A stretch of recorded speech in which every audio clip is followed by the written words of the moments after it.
Сегодня Всемирный день окружающей среды и День российского эколога. В рамках двух праздников нерюнгринские экологи провели различные мероприятия, которые связаны одной целью – сохранить благоприятную окружающую среду для будущего поколения. Все подробности у Игоря Акимова.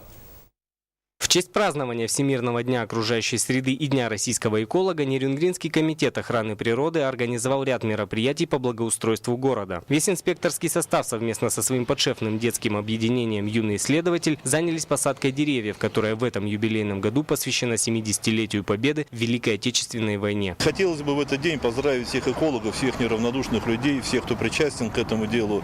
С этим, казалось бы, простым праздником, но довольно-таки нелегким. Я надеюсь, что всеми нашими общими усилиями мы сохраним нашу природу, наш лес, наш воздух, нашу воду для наших поколений, для наших детей. Люди, для которых природа – это не просто слово, а смысл их жизни, неустанно выполняют свои служебные обязанности по ее сохранению. В процессе их работы немаловажную роль играет привлечение подрастающего поколения и пропаганда среди юных нерюнгринцев правил поведения в окружающей среде. Мы с Центром развития творчества детей и юношества, детское объединение «Юный исследователь», сегодня в честь Дня эколога решили озеленить наш город, чтобы он стал еще красивее, зеленее и чтобы он радовал своих горожан. Нерюнгринский комитет охраны природы также провел конкурс рисунков на асфальте «Наш дом. Планета Земля» для ребят детского сада «Жаворонок». Такое масштабное празднование Всемирного дня окружающей среды, несомненно, играет большую роль в формировании у каждого человека правильного отношения к природе и окружающей среде. Игорь Акимов, Кирилл Федоров, НВК «Саха», Нерюнгрин.